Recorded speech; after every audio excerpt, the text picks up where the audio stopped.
juga Pak Kadep juga barangkali kalau ada dan semua sejawat, saya diminta untuk menyampaikan tentang COVID. Buat nakut-nakutin ya, Dr. Edward ya?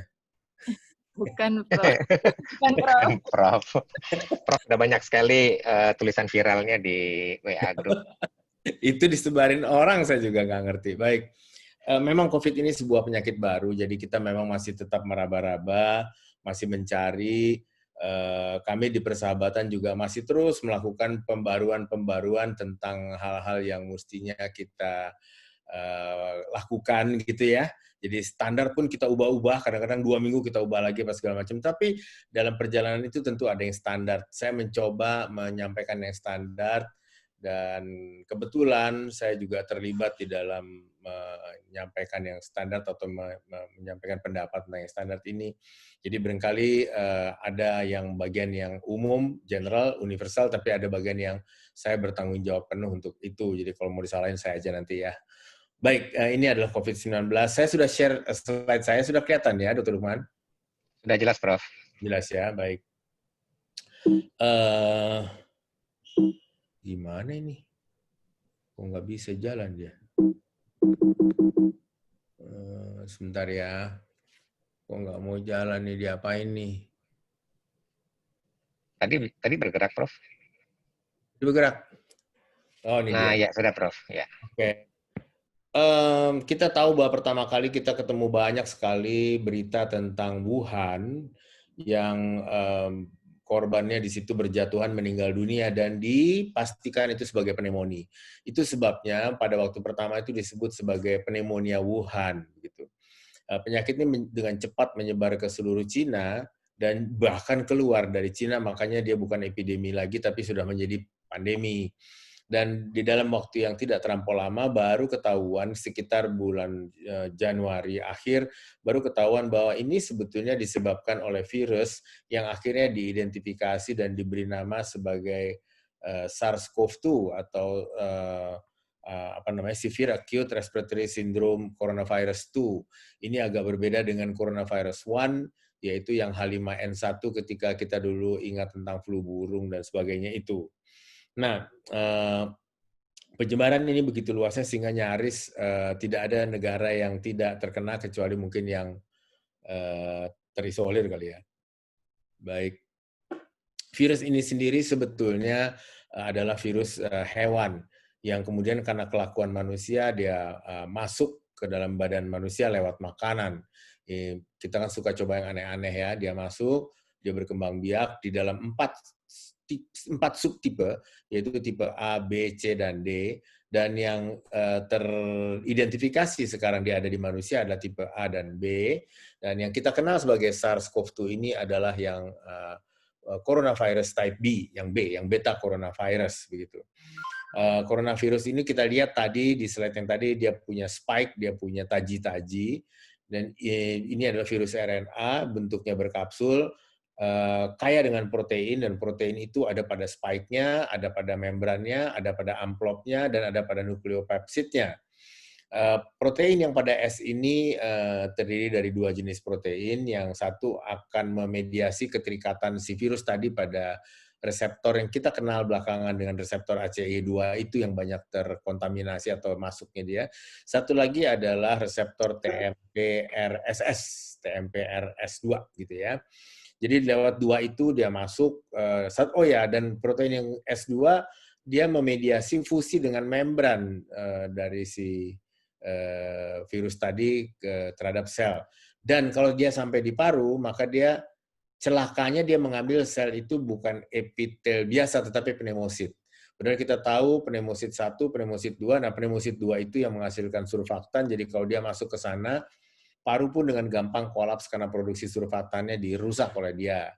2 Maret 2020 Indonesia melaporkan 2 kasus pertama dan 11 Maret 2020 WHO resmi menyatakan ini sebuah pandemi, yaitu lebih besar dari epidemi, lebih besar dari wabah, dan lebih besar dari kejadian luar biasa tentunya. Yang saya ingin ingatkan bahwa ini adalah infeksi virus saluran napas atau virus saluran napas. Oleh karena itu, sebagai dokter, hendaknya kita selalu ingat ini. Dari dulu saya juga udah khawatir ketika yang dibunyikan adalah ini adalah infeksi lewat droplet. Infeksi virus saluran napas agak sulit, virus ya, bukan bakteri ya, virus ya, agak sulit kita hanya mengurungnya sebagai infeksi karena droplet. Jadi artinya tetap kalau infeksi saluran napas, tetap cepat-cepat kita mesti berpikir tentang airborne, penularan atau tertular udara. Dan kita sebenarnya sudah dilatih oleh Tuhan, Allah Subhanahu Wa Taala. Kalau kita ingat dulu pada waktu tahun 2004 ada SARS, kemudian muncul lagi flu burung, kemudian muncul lagi Ebola, kemudian muncul lagi MERS, gitu ya, Middle East Respiratory Syndrome. Nah, itu semua sebetulnya adalah sudah berupa latihan dari Allah kepada kita bahwa virus corona ini akan makin mengganti sosoknya dan bentuk serangannya begitu ke yang lebih besar. Tapi kita selalu sabar-sabar saja, mungkin bukan Indonesia lah, seluruh dunia begitu, dan akhirnya sampailah kita kepada yang bentuk pandemi ini. Ini adalah latihan terakhir, ini kalau di dokter Lukman pasti bilangnya ini adalah UKMPPD, begitu ya, ini yang terakhirnya nih. Gitu.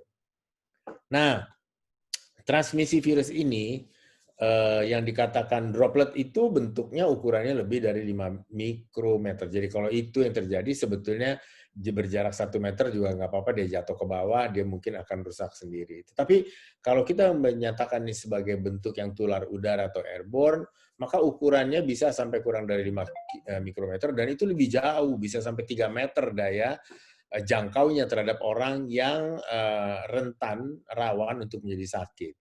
Dalam penelitian disebutkan bahwa untuk menjadi sakit dibutuhkan 1000 partikel virus, dan kalau kita bernapas saja, sebutlah orang ini kita tidak tahu dia sebetulnya sedang COVID karena dia OTG tanpa gejala.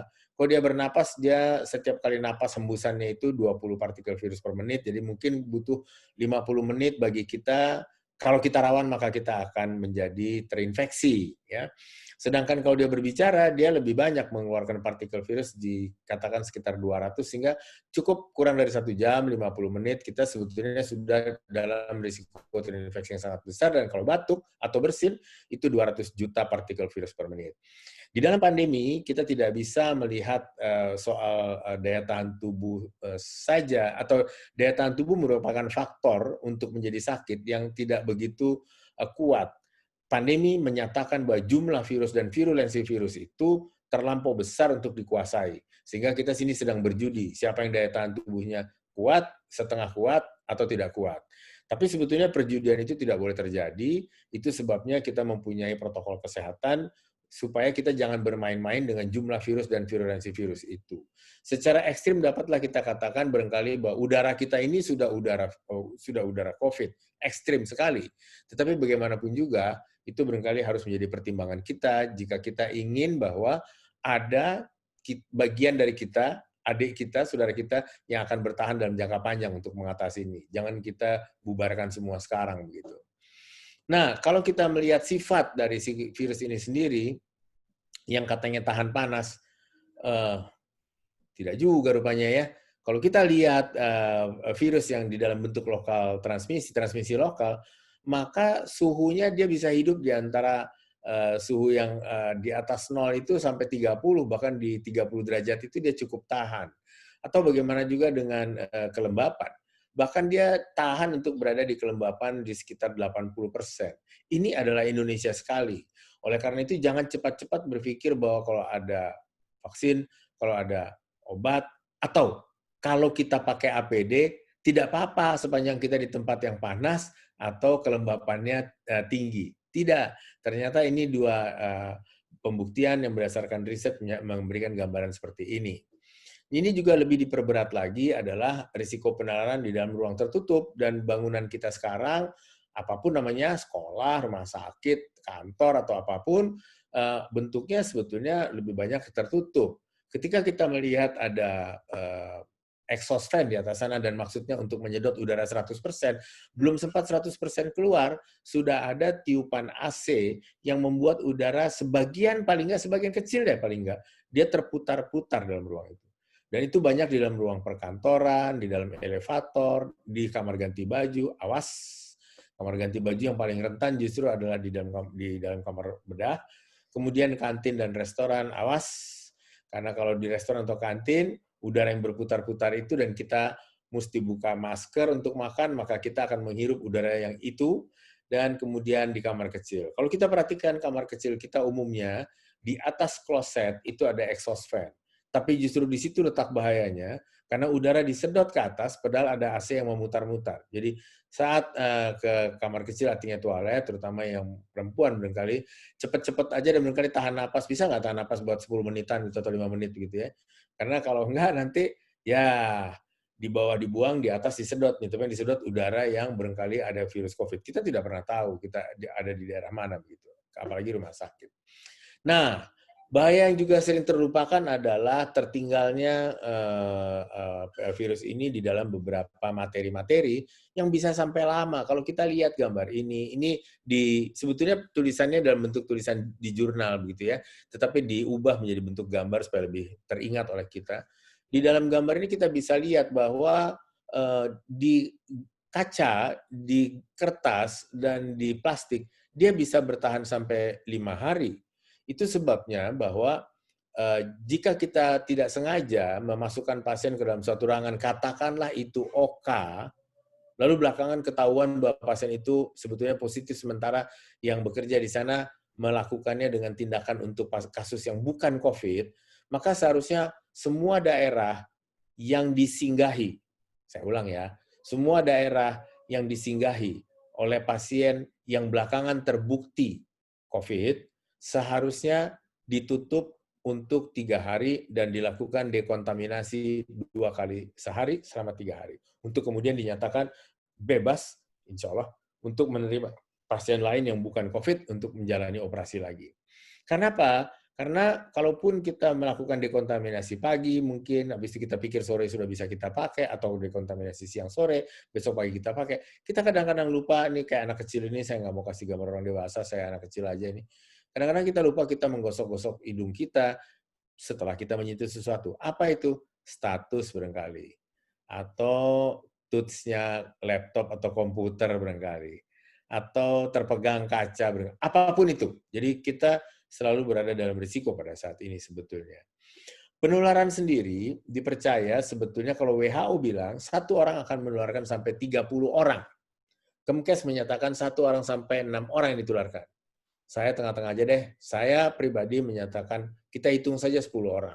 Jadi kalau di dalam satu poliklinik ada 1 orang yang OTG, maka dia akan menularkan pada 10 orang. Barangkali itu adalah perawat, barangkali itu adalah petugas kebersihan, barangkali itu adalah residen, barangkali itu mahasiswa atau dokter begitu. Dan setiap orang tadi kalau memang dia sudah rentan untuk sakit dan dia kena di situ, walaupun dalam waktu hari itu juga dia bisa membatukan ulang itu kalau dia nggak pakai masker begitu ke 10 orang. Jadi setiap hari bisa banyak sekali. Keluhan yang pertama kalau memang terjadi infeksi di daerah saluran napas atas, khususnya di daerah laring-faring begitu. Jarang di daerah rinus tapi di daerah laring-faring. Itu adalah mungkin demam, alergi, pilek, keluhan tenggorok, batuk dan sebagainya yang kadang-kadang demam kita pikir karena kita tidur semalam kelewat malam setelah mengetik tinjauan pustaka. Atau kita capek karena kemarin memang pasien saya banyak banget sih begitu ya. Atau pilek karena saya memang alergi. Keluhan tenggorok karena memang saya kurang minum tadi pagi begitu. Jadi kadang-kadang kita mengabaikan itu, maka keluhan yang pertama datang biasanya adalah keluhan sakit kepala. Itu adalah sekitar 80% pasien COVID itu datang justru dengan keluhan sakit kepala yang di rumah sakit umumnya swasta sering dianggap itu sebagai keluhan neurologis semata, hanya neurologis, maka pasien dirawat, baru setelah di dalam terbukti bahwa itu COVID. Keluhan batuk akan terjadi pada sekitar 65% dari pasien, lihat lebih rendah justru dari keluhan neurologis. Lalu keluhan lelah, pegel, linu, segala macam itu adalah sekitar 30%. Tapi sampai 50% itu pasiennya bisa datang dengan keluhan mual, enak, sampai buang air besarnya yang diare segala macam, dan hanya sekitar 15-20% pasien yang datang dengan keluhan sempurna. Dari sekitar 15-20% ini, katakanlah 17% pasien yang datang dengan keluhan sempurna, nanti sekitar 3-5% diantaranya akan membutuhkan sampai ke ICU. Jadi hati-hati, kita jangan membiarkan keluhan yang sederhana, karena keluhan yang sering terlupakan adalah keluhan saluran cerna.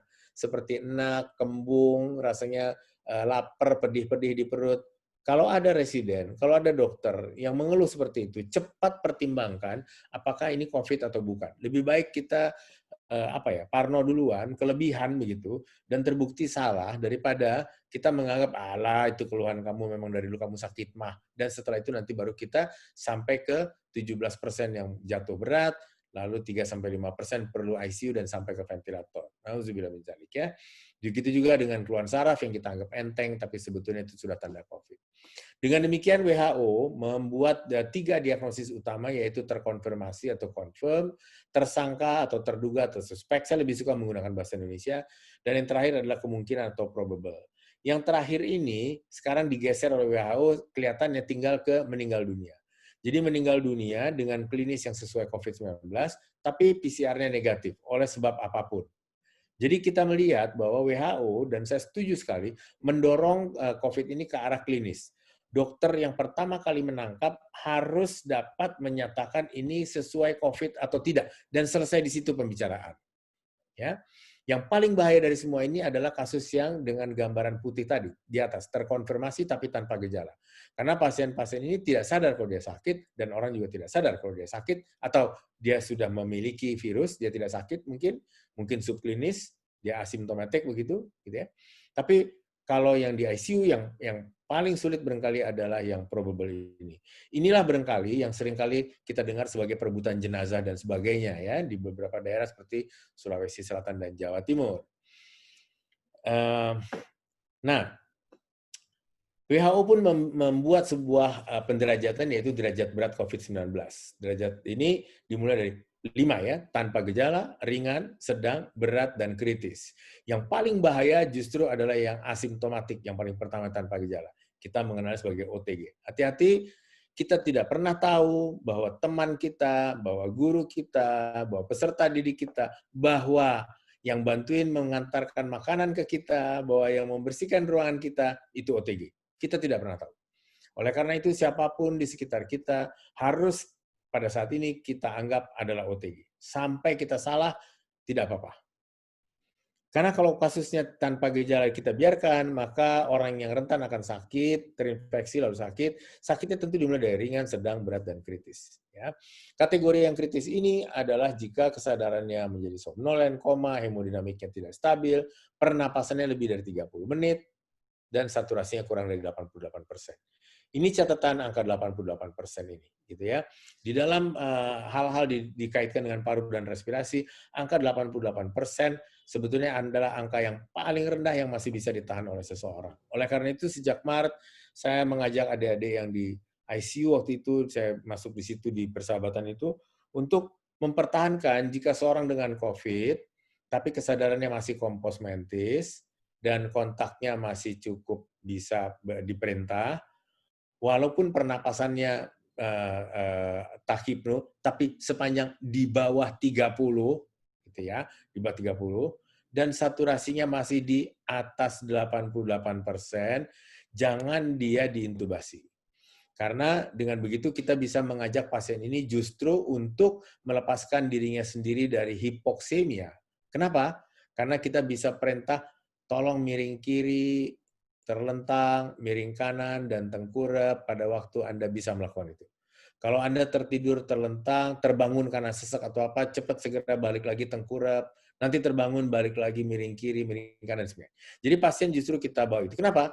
Lihatlah gambar di kiri di CT scan bahwa daerah difusi yang terluas pada paru itu adalah paru lapangan tengah ke dorsal. Ke daerah bawah tuh kalau difoto, ke dorsal. Kalau ke daerah ventral, di kiri ada jantung, jadi lapangan difusinya berkurang. Di kanan ada lobus tengah, jadi ada perpindahan lobus. Maka yang relatif tanpa perpindahan atau relatif luas daerah difusi adalah lapangan tengah ke bawah. Pada pasien-pasien yang masih bisa kita perintah, maka daerah difusi itu relatif masih bisa kita yang menguasai, pasien yang menguasai. Karena kalau itu becek karena udem paru akibat inflamasi COVID-nya, kalau kita suruh tengkurap, maka dia akan pindah sedikit ke daerah yang dependen, yaitu di bawah, maka daerah difusi tadi jadi luas. Dia miring, mungkin pindah ke kalau kiri, miring kiri dia, gitu, dan sebagainya. Tapi kalau pasien buru-buru diintubasi, apalagi pasien yang sadar diintubasi, yang dulu di awal suka dibilang di early intubation, itu menyebabkan bahwa pasien langsung jatuh ke dalam posisi yang seperti kita parunya itu jadi seperti spons yang kita masukkan ke air sabun. Jadi dia berat. Sampai akhir dia tidak bisa melepaskan dirinya dari hipoksemi. Itu sebabnya di Cina pada bulan Januari 2020 dilaporkan penyintas pasien pneumonia Wuhan yang menggunakan ventilator hanya 2%. Sementara di Jerman melaporkan pada waktu bulan Februari bahwa penyintas ventilator COVID mereka adalah 96%. Apa sebabnya? Ternyata di Jerman dilakukan pembalikan posisi tadi seperti yang saya katakan tadi setiap 16 jam. Di persahabatan bulan Maret itu waktu 2%, saya udah mulai ragu nih kenapa jadi di Cina angkanya keluar seperti itu. Saya tanya sama teman-teman apakah bisa melakukan pembalikan pasien. Menyerah. Karena satu pasien untuk membalikan membutuhkan 4 orang perawat. Jadi kalau dalam satu ruangan itu ada 5 saja yang menggunakan ventilator, maka perawatnya itu bisa pingsan duluan karena untuk membalik itu terlampau berat. Membalik pasien dalam ventilator juga termasuk menjaga setting ventilatornya tidak terganggu. Dan itu sangat berat. Baik, teman-teman perhatikan juga bahwa yang saya sampaikan tadi adalah kita masih bisa menahan pasien paru itu sampai di titik berat. Ya, yang kita katakan pneumonia COVID, tolong catat sekarang, pneumonia COVID adalah ketika dia ada di derajat sedang. Begitu. Jadi, kalau kita menyatakan dia derajat sedang, berarti kita menyatakan parunya terlibat. Lihat gambar kiri, itu yang dibilang GGO. Tapi kalau sudah berat, dia bukan GGO lagi.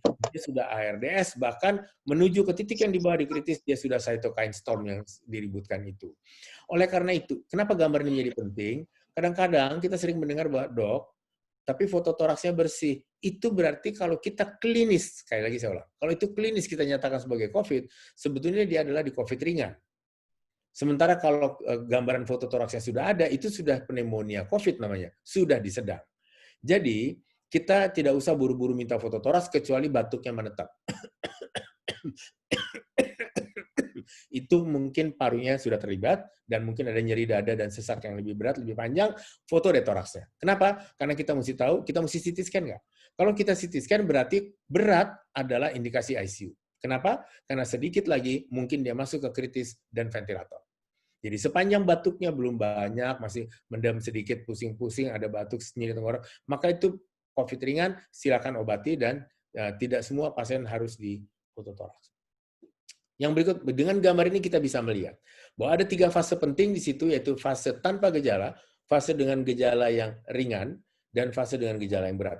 Tetapi di stage 2, itu kita bagi 2 mestinya, 2A dan 2B. Kita lihat ada lonjakan mendadak di titik tengah, maka di 2A itu kita masih bisa menyatakan ini sebagai kasus yang sedang atau parunya sudah terlibat. Dan kita mesti masukkan rawat. Kasus sedang harus kita rawat. Karena kalau begitu dia lompat ke kanan kasus berat, kita harus hati-hati, kita mesti rawat dan betul-betul konsentrasi pada hal-hal yang seperti ARDS, termasuk koagulopati dan trombosis, karena kalau dia sudah sampai masuk di stage 3, maka dia sudah jatuh ke dalam keadaan yang lebih berat. Potensi ke arah kematian dari 3 hasil otopsi yang di kepustakaan bawah nomor 234 itu, dari 3 hasil otopsi yang saya catat ditemukan di Inggris, Jerman, dan Italia, termasuk dari pusat data persahabatan yang kami miliki sendiri, seperti ini kira-kira. Bahwa usia orangnya di atas 50 tahun, dia akan berat. Kematian pada orang yang di atas usia 60 tahun. Itulah sebabnya semua dosen Anda yang di atas 60 tahun lebih baik di WFH-kan, atau Anda akan berurusan dengan risiko kematian yang sangat besar. Usia lebih dari 50 tahun, risiko untuk mengalami COVID yang berat. Yang kedua adalah laki-laki, yang ketiga adalah gemuk, yang keempat gaya hidup. Perokok dan minum alkohol dari serial otopsi dijumpai bahwa ini adalah 2 hal tanda-tanda, dan ini sering dijumpai pada orang-orang yang meninggal dunia. Dan yang terakhir adalah komorbid. Ini adalah urutan, betul-betul urutan berdasarkan frekuensi. Yang pertama adalah hipertensi, yang kedua adalah gangguan paru sendiri karena biasanya bersifat kronik, asma, PPOK, atau destroyed lung. Kemudian diabetes mellitus, penyakit jantung kronik, dan penyakit ginjal kronik. Jadi jika ada saudara Anda residen atau konsulen yang memiliki komorbid ini, hati-hati menugaskannya untuk ketemu dengan pasien COVID. Nah, gambaran atau grafik ini memudahkan kita untuk melihat apa sebetulnya interpretasi yang harus kita pakai ketika kita mau melakukan diagnostik.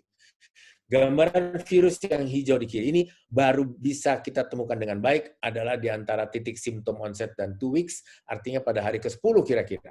Kalau kita bagi itu hari 7, 14, dan 21. Baru hari ke-10. Artinya, sebelum hari ke-10, atau mungkin lebih sebelum hari ke-7, atau apalagi lebih kurang dari hari ke-5, kita lakukan PCR, hasilnya mungkin negatif. Jadi PCR negatif belum tentu menggambarkan bahwa orang tersebut tidak sakit atau bahkan tidak terinfeksi. Dia mungkin terinfeksi walaupun belum sakit. Antigen akan kita temukan di antara hari ke-7 dengan hari ke-21 dengan puncak pada hari ke-14. Ini sebabnya sekarang mulai ribut-ribut soal pemeriksaan PCR antigen, karena mungkin itu juga merupakan modalitas untuk melihat. Tapi lihat, ketika antigennya sudah kita temukan dalam jumlah yang cukup, berarti penyakitnya sudah berjalan dan mungkin kita sudah ketinggalan 10 hari untuk memulai pengobatan.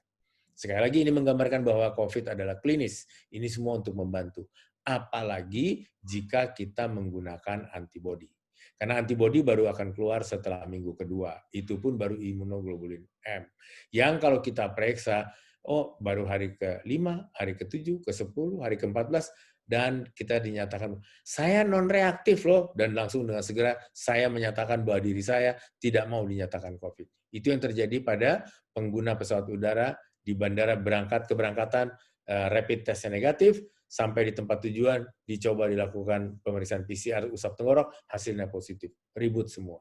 Padahal gambar ini buat kita sangat menunjukkan bahwa hasil positif pada PCR, pada rapid test itu menunjukkan sedang terinfeksi atau pernah terinfeksi atau terinfeksi oleh virus corona jenis lain.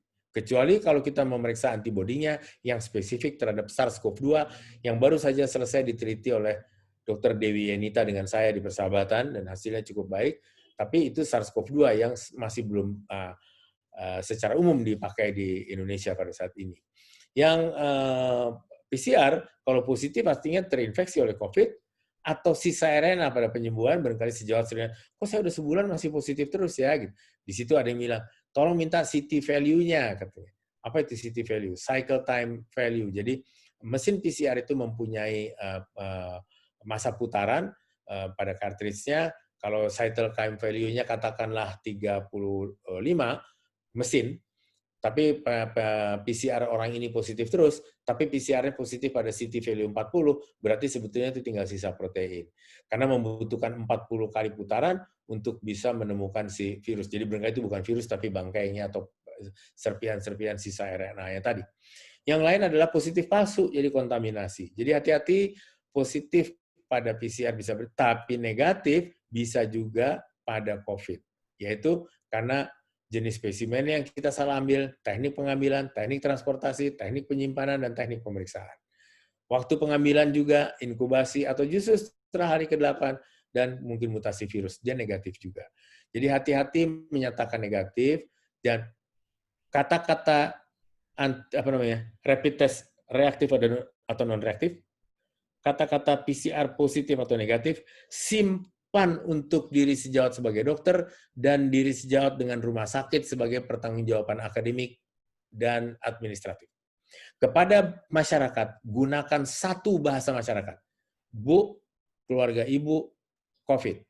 Bu, keluarga ibu, bukan COVID. Begitu kita menyatakan bukan COVID, pindahkan pasien ke tempat perawatan atau pengobatan yang bukan COVID. Sehingga jelas, kita tidak perlu ribut, kita tidak perlu apa-apa.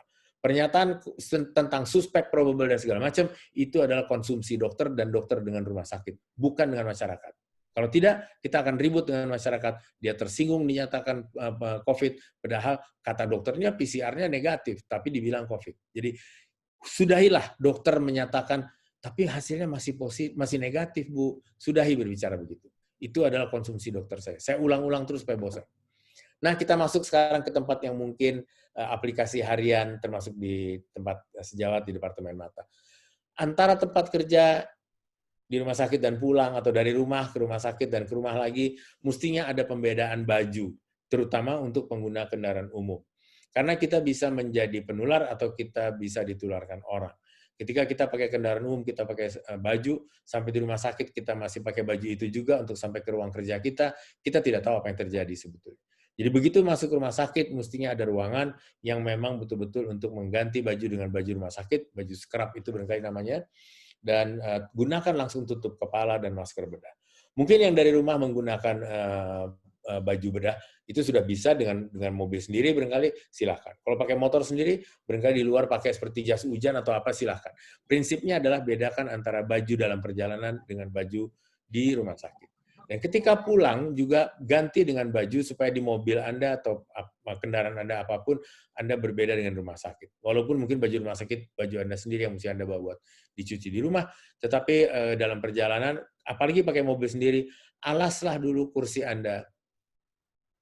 Dan sebelumnya Anda ganti baju dengan baju untuk pulang. Tetap pakai masker daripada disuruh nyapu di tengah jalan gitu. Dan silakan pulang dengan tenang. Di poliklinik, lengkapi dengan tabir wajah, face shield, dengan masker ganda. Kalau di poliklinik, pakai masker ganda. Tidak cukup satu masker saja. Saya tidak percaya dengan penggunaan satu masker saja. Pakailah gaun bedah, sarung tangan, dan satu pasang untuk setiap pasien. APD level 2. Batasi jumlah dan lama menit tatap muka dengan pasien. Jadi, setiap orang di poliklinik, jangan biarkan dia ketemu dengan jumlah pasien yang begitu banyak. Jangan. Nyatakan bahwa Anda harus sehat dalam jangka panjang. Karena peperangan ini kita tidak tahu kapan berakhir. Yang kedua adalah lama menit tatap muka. Kata penelitian di WHO kan kira-kira 5 tahun yang lalu bahwa 15 menit tatap muka ngobrol dengan pasien akan mengurangi risiko tuntutan. Tapi sekarang jelas-jelas disampaikan oleh rumah sakit dan Anda sendiri ulang terus setiap pasien yang masuk bilang, "Ibu, mohon maaf, saya akan memeriksa Ibu sebentar sekali karena kita sedang dalam masa COVID." Nyatakan saja begitu. Yang ideal adalah semprotlah ruangan periksa Anda setiap kali pergantian pasien dan minimalkan tempat dan jumlah hari praktek sore. Karena bisa terjadi kontaminasi silang antar tempat praktek. Susah nelusurnya. Tapi kalau Anda pagi di RSCM dan sore di satu tempat praktek, kira-kira tahu kita dari mana tempatnya, lalu sistem tracing atau penelusuran akan berjalan lebih mudah daripada Anda menggunakan 3 tempat praktek itu. Bagaimana dengan pasien? Nah, ini adalah beberapa catatan tentang pasien, dan jangan lupa untuk memberlakukan protokol COVID, yaitu pada setiap pasien dengan kemungkinan, apalagi yang sebagai kemungkinan dan tersangka, jadi suspek dan probable, perlakukan sama dengan terkonfirmasi. Jadi cuma satu yang lolos, Anda menyatakan ini bukan COVID, selesai. Jadi klinis ya. Yang kedua, setiap petugas yang kontak dengan pasien yang terkontaminasi atau kemungkinan atau tersangka, maka apalagi terkonfirmasi, maka petugas itu wajib isolasi mandiri bila tanpa gejala dan dirawat bila dengan gejala. Semua ruangan atau lantai yang dilalui oleh pasien, disinggah oleh pasien, menjalani penutupan untuk dekontaminasi selama 3 hari. Pasien dirawat pada ruang kamar isolasi COVID-19, dan semua petugas di ruang isolasi harus menggunakan APD overall. Sekarang disebut sebagai APD overall, dan melepaskan APD overall-nya diakhiri dengan mandi lengkap. Setiap melepas APD overall atau hazmat itu harus diakhiri dengan mandi lengkap dan langsung pulang, bukan kerja lagi. Pertimbangkan kasus yang tidak terduga, dan di poliklinik yakinkan pasien itu bersih dengan screening pra rumah sakit. Jadi di depan harus di-screen dulu siapa yang masuk ke dalam, dan gunakan APD tertinggi untuk poli, APD tertinggi untuk kamar bedah. APD tertinggi untuk poli adalah APD level 2, dan APD tertinggi di kamar bedah adalah APD lengkap dengan overall atau APD 3. Pilih pembedahan yang benar diperlukan segera, rekonstruktif barangkali, dan kalau bisa sih yang bisa direncanakan tuh sedikit agak ditunda atau persiapannya yang sangat matang, meyakini dulu bahwa pasien tersebut bukan COVID. Artinya periksa PCR dan sebagainya. Ini adalah tulisan dari tempat Anda sendiri, dari rumah Anda sendiri. Dr. Rina dan teman-teman telah menemukan bahwa lewat mata juga bisa masuk itu COVID. Jadi mata bukan cuma melihat dunia, tapi juga menjadi tempat COVID masuk ke dalam badan kita. Jadi hati-hati bahwa di tempat Anda bisa masuk COVID melalui hantaran dari pasien. Nah, kalau alur di kamar bedah, baik di rumah sakit COVID maupun non-COVID, tetap berlaku satu. Dan ini juga ketetapan dari WHO. Bahwa protokol COVID tetap dijalankan dengan asumsi bahwa pasien yang berikutnya jangan tertular oleh pasien yang sebelumnya. Artinya, sebetulnya ini lebih pada rumah sakit yang tercampur. Maaf, RSCM adalah rumah sakit yang tercampur, ya. Sedangkan persahabatan tidak. Begitu ditentukan sebagai rumah sakit untuk menerima rujukan COVID, kata rujukan itu kami hilangkan dan kami menyatakan bahwa ini adalah rumah sakit COVID. Dengan demikian standarnya satu, tunggal. Tidak ada orang yang bolak-balik antara daerah COVID dengan non-COVID, karena semuanya sudah COVID. Dari masuk pintu masuk sampai keluar lagi dia COVID, selesai urusannya. Jadi semua standar berlaku tetap, semua orang tahu bahwa dia mungkin menjadi penular atau mungkin ditularkan, maka gerakannya, sebutlah ini Oka, gerakannya adalah gerakan tidak berulang. Masuk, kerja, keluar. Jadi tidak balik lagi. Jadi tidak ada di Departemen Pulmo yang sebetulnya mestinya ya, dia kerja dulu pagi, oke, tanda tangan atau nguji atau ngajar atau apa, kemudian dia masuk untuk visit pasien COVID, lalu kemudian dia balik lagi ke departemen. Itu tidak boleh. Dia mesti langsung pulang. Di RSCM saya kira sudah dilakukan seperti itu sangat baik. Bagaimana dengan APD? Kemkes telah menetapkan inilah cara memasang doping dan donning APD yang baik, yaitu bagaimana teknik tahap per tahapnya. Dan mudah-mudahan ini dapat dilakukan dengan baik, karena angka tertinggi untuk dokter penularan, terutama dokter bedah, yaitu di kamar ganti baju. Asal sejauh ketahui bahwa dokter umum lebih banyak yang sakit, begini, dari data dokter yang meninggal 124 sampai tadi pagi, itu lebih banyak dokter umum yang meninggal. Dan dokter umum itu dapatnya di tempat praktek pribadi. Jelas buat kita bahwa perlindungannya tidak cukup. Tapi kalau dokter spesialis yang meninggal, yang banyak adalah dokter spesialis yang melakukan tindakan bedah. Di antara dokter spesialis yang tindakan bedah, yang paling tinggi adalah dokter spesialis bedah umum, yang kedua adalah ortopedi. Karena mungkin di situ ada prosedur aerosol. Jadi perhatikan baik-baik bahwa di antara dokter spesialis yang paling tinggi kena adalah dokter-dokter yang di dalam lingkup bedah. Nah, sedangkan alur di kamar bedah juga begitu. Alur untuk COVID harus tersendiri, yang sisi kanan pada gambar ini. Prinsipnya adalah tekanan negatif. Jangan melakukan operasi jika ruangan itu tidak tekanan negatif. Karena itu akan membahayakan buat semua orang dan berarti melockdown OK itu untuk sedikitnya 3 hari.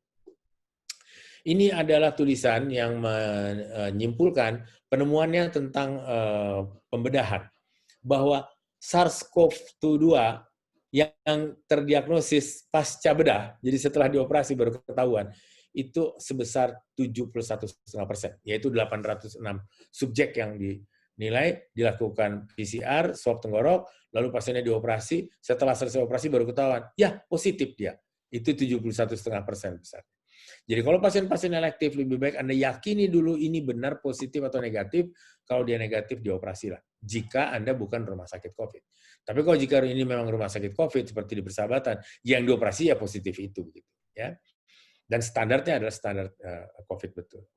Primary outcome-nya, yaitu kematian secara keseluruhan dalam 30 hari pertama, itu pada 806 orang itu terjadi 23,8%. Sebutlah seperempat. 25%, tapi 23,8%. Sebutlah seperempat. Dan dari kematian yang terjadi tadi, 82,6% itu kematian terjadi memang dengan kena di paru. Artinya pasien yang masuk, dengan segala maaf, mudah-mudahan tidak ya, kita anggap dia kasus mata. Katakanlah kita swab juga, tapi klinisnya nggak ada ketahuan apa-apa, lalu kita operasi. 71,5% di antara pasien yang kita perlakukan seperti itu, mungkin pasca bedahnya ketahuan bahwa dia sebetulnya OTG. Gitu. Dan dari dia itu, karena dia pasca bedah, dengan turunnya sedikit daya tahan tubuhnya, atau banyak buat dia barangkali, maka seperempat di antara mereka akan meninggal dunia. Dan di antara meninggal dunia itu, meninggal dunia dengan kelainan paru. Artinya, COVID-nya berjalan di dalam perawatan. Jadi hati-hati. Ada beberapa faktor risiko yang ditangkap untuk kematian ini, yaitu usia lebih dari 70 tahun, lebih tinggi dari tadi yang saya sampaikan, tadi saya katakan 60 tahun dari otopsi itu, ini 70 tahun. Laki-laki masih sama, dengan kemampuan fisiknya tidak begitu bagus sebelum pembedahan. Nah, ini kita perhatikan betul. Lihat teknik operasinya, yang emergency itu jauh lebih berbahaya karena kita tidak tahu situasinya tadi. Kita lakukan PCR tapi langsung kita dorong operasi, belakangan baru ketahuan. Yang punya CA, walaupun CA-nya bukan CA di mata barangkali, kita mau operasi mata, lihat ini, CA obstetri yang cukup tinggi ini. Nah, itu ternyata lebih buruk hasilnya, dan operasi yang lebih luas tentu juga kita tahu lebih buruk. Begitu juga pada ruang rawat. Pada ruang rawat, dokter itu bisa langsung masuk ke nurse station untuk melakukan pengamatan pada pasien di ICU.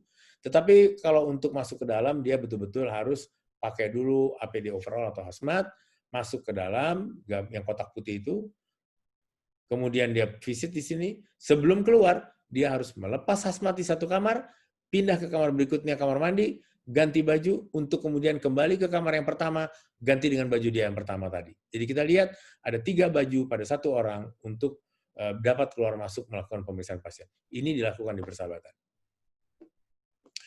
Bagaimana dengan kunjungan pasien di ruang rawat? Kunjungan pasien di ruang rawat hendaknya dilakukan oleh tim DPJP. Dokter penanggung jawab pasien, artinya konsulen, bukan residen. Karena kalau residen, bisa jadi dia akan bolak-balik. Dia mau tanya, dok, saya mau konsul, tadi saya pasien dokter yang ininya begitu, dan dia sudah bolak-balik. Ini merupakan sebuah risiko penularan yang tidak kecil. Oleh karena itu, yang melakukan visit harus dokter yang langsung menentukan keputusan, pengobatan maupun tindakan, yaitu dokter spesialisnya, tim DPJP. Prinsipnya adalah hindari kelelahan, dan jaga viral load. Oleh karena itu, tim DPJP-nya lakukan saja terdiri dari 3 orang yang bekerja untuk 2 minggu dengan kunjungan berselang. Hindari DPJP individu seperti yang selama ini kita kenal DPJP. Tapi ini adalah tim DPJP. Katakanlah dokter pertama karena ini kasus mata adalah dokter Lukman, dokter kedua mungkin dokter lain, yang ketiga dokter lain. Jadi dokter Lukman akan visit hari Senin dan hari Kamis. Dokter yang kedua akan visit hari Selasa dan hari Jumat. Minggunya gimana? Silakan atur sendiri begitu. Ya. Kalau di persahabatan, malah kami bergabung dengan semuanya. Dokter pertama tetap dokter paru karena dia harus mengambil decision, keputusan untuk penentuan pneumonia COVID yang mau diapakan. Tetapi dokter kedua dokter lain, dan bahkan dokter preklinik, misalnya dokter patologi klinik, misalnya dokter mikrobiologi klinik. Dokter ketiganya dokter klinik, misalnya dokter THT, bahkan dokter mata, dokter jantung, silakan tanya teman Anda di sana. Begitu. Dengan demikian setiap dokter diturunkan, tetap diturunkan jumlah pajanannya terhadap pasien, karena di persahabatan memang semuanya COVID. Setelah 2 minggu, tim DPJP di persahabatan diistirahatkan 1 minggu, kemudian dia pindah bekerja di ruang lain untuk minggu yang keempat dan kelima, begitu. Minggu ketiga dia istirahat. Tapi mungkin kalau untuk di RSCM barangkali bertugas 2 minggu berikut, jadinya istirahatnya ya 2 minggu, supaya nanti 2 minggu lagi dia gampang ngitungnya begitu. Ya. Anggota tim DPJP yang bertugas untuk kunjungan pasien, selesai kunjungan hendaknya dia lepas APD, langsung diakhiri dengan mandi dan pulang. Bagaimana jika terkontaminasi dengan pasien yang positif atau OTG? Ini yang sering terjadi, dan ini mohon maaf, ini yang kemarin terjadi di Bedah, sehingga dia ribut karena ada 26 langsung yang ketangkap positif. Dan RSCM telah mengalami beberapa residen yang sakit. Jika ada ketahuan terkontak dengan seorang terkonfirmasi, lihat langsung pada PCR-nya. Kalau PCR-nya positif, gejalanya positif, langsung rawat. Walaupun gejalanya ringan. Tapi ringan pada dokter, hati-hati. Karena dia sudah bekerja begitu melelahkan. Kalau gejalanya tidak ada, isolasi dia. Gubernur bilang sekarang isolasinya mesti di Wisma Atlet. Tapi ya diam-diam lah kalau dokter sama dokter mata tahu lah isolasi di rumah. Tapi yang namanya isolasi di rumah, tolong PCR positif isolasi di rumah, para dokter mengerti. Berarti di rumah, dia mestinya seperti ke tempat lain. Di dalam kamar yang sendirian, mandi, makan, bekerja, work from home-nya dari kamar. Tidak terkontak dengan siapapun di dalam satu rumah itu. Ini patuhi. Kalau tidak, inilah yang oleh gubernur dinyatakan sebagai klaster rumah. Yang kedua adalah, tapi kalau dia misalnya tetap sekarang yang kedua, PCR negatif. Kalau PCR negatif, gejalanya positif, dia dirawat walaupun PCR negatif, tapi gejalanya positif. Karena COVID adalah klinis. Bagaimana PCR negatif, gejala negatif? Ini yang banyak nih. Saya yakin di RSCM banyak. PCR negatif, gejala negatif, isolasi 14 hari. Kenapa 14 hari? Itu umur kuman, umur virus. Isolasi dia di rumah. Nggak apa-apa nih, di rumah dia jelas-jelas. PCR negatif kok. Gejala negatif kok. Tapi dia terkontaminasi dengan orang yang positif.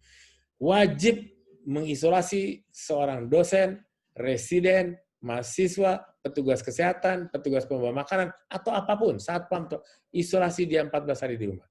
Kenapa? Kalau dia tetap bekerja, maka daya tahan tubuhnya turun, mungkin dia tidak kuat, karena prinsipnya adalah putuskan rantai penularan, dan kemudian jaga daya tahan tubuh, dan yang ketiga adalah mengurangi, bahkan meniadakan viral load. Kita lihat sekarang, kenapa bisa negatif? Dari semua pemeriksaan, lihat kotak yang di bawah, dari semua pemeriksaan yang paling aplikatif untuk dilakukan adalah pemeriksaan swab tenggorok. Kalau mau lihat yang paling tinggi sebetulnya kurasan bronkoalveolar dengan bronkoskopi. Tapi kan tidak praktis. Itulah sebabnya kenapa swab tenggorok. Dan swab tenggorok hasilnya berbeda sekali dengan swab hidung. Dan swab hidung hasilnya berbeda dengan swab tenggorok. Swab tenggorok hasilnya cuma positif rate-nya 32%. Sementara kalau swab hidung 63%. Atau saya menyatakan itu balik, hanya 63% loh positifnya. Jadi kalau PCR negatif pada seorang yang terkontak dengan kasus positif, false negatifnya masih 37%. Hati-hati dengan orang yang terkontak dengan kasus terkonfirmasi, kita periksa PCR negatif tanpa gejala. Barangkali itu false negatif 37%. Maka wajib untuk kita mengisolasinya 14 hari di rumah. Kita mau mengandalkan vaksin, vaksinnya belum ada. Dan vaksin untuk dokter, tolong diingat, ini bukan andalan. Vaksin mesti untuk orang sehat. Pada pandemi sekarang saya tanya, yang mana yang sehat sekarang? Paling sedikit terinfeksi dia. Ya kan? Yang kedua, bagaimana dengan obat?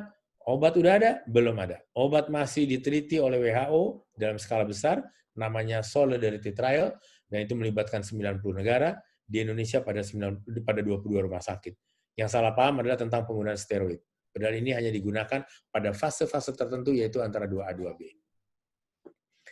Jadi yang penting adalah protokol kesehatan. Lihat, yang paling sering salah adalah masker. Masker yang sering salah.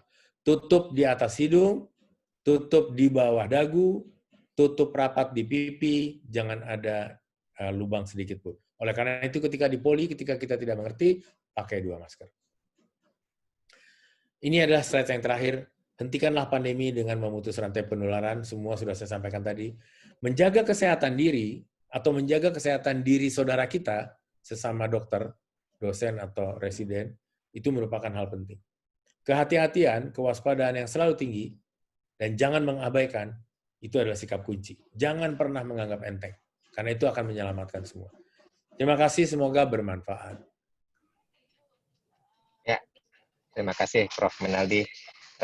Saya rasa bukan suatu hal yang sifatnya untuk menakut-nakuti, tetapi ini menjadi lebih jelas bagi kita semua ya. Apalagi ini bersumber dari Prof. Menaldi ataupun teman sejawat yang memang menangani langsung kasus COVID di rumah sakit yang khusus untuk COVID. Saya tidak ingin memonopoli dalam sebagai moderator, jadi saya persilakan kepada ya teman sejawat. Saya akan mulai dulu, Prof. Mulai dari chat ya, Prof. Boleh. Ingin tanyakan bagaimana fungsi HEPA filter untuk ruangan seperti poliklinik atau di ruangan staf, Prof. Mungkin kayak seperti ada HEPA filter dan air purifier seperti itu, Prof. Ya, silakan, Prof. Ya, air purifier sering sekarang dipakai, begitu ya. Tetapi tentu jauh lebih bagus kalau kita pakai HEPA. Tetapi kalau pakai HEPA, jauh lebih bagus kita pakai tekanan negatif. Di Persahabatan ketika pertama, gedung Pinere kami cuma punya 22 bed, dan 22 bed itu hanya 16 ruangan yang mempunyai tekanan negatif. Tapi dengan segera kami mencoba untuk membuat semua ruangan yang ada di sana yang akan merawat pasien bertekanan negatif. Artinya, semua usaha kita adalah untuk keselamatan manusia dan jangan tanggung-tanggung. Yang pertama harus kita selamatkan adalah petugasnya. Pasien bisa datang cuma 10 menit, 15 menit, tapi dokternya ada di kamar itu terus. Dan itu mesti diselamatkan. Karena dokter adalah aset kita untuk jangka panjang. Jadi, itu bisa dipakai, Dr. Lukman. Tapi lebih bagus lagi kalau kita pakai HEPA. Tapi jauh lebih aman kalau kita pakai tekanan negatif. Jadi usahakan terus sampai ke tekanan negatif. Ya, Prof. Sebenarnya penggunaan air purifier yang ada di pasaran yang portable itu justru menurut saya akan membuat mempercepat sirkulasi di dalam ruangan, persis seperti AC. Karena tidak ada yang dibuang. Jadi tetap yang namanya exhaust itu tetap diperlukan. Ya, Prof. Bagaimana pendapat Prof. terkait apabila pasien positif terkonfirmasi dengan saturasi di bawah 95% pada suhu ruang, maka risiko perburukan cepat. Apakah ini pernah terjadi, Prof? Ditemukan, Prof? Kemudian, apa itu hipoksia, Prof? Ya. Kalau tadi perburukan cepat, ya. Makanya saya bilang tadi, begitu klinis kita tentukan sebagai COVID sedang, rawat dia. Itu kategori ringan berat sedang tadi adalah kategori yang sudah saya spesifikasi, itu dari kategori yang saya buat dari penelitian saya. Dan itu cocok dengan WHO menyatakan yang paling bawah 90%. Kalau di saya berat masih 88%. Karena saya masih mengejar menggunakan HFNC ketimbang ventilator, gitu ya.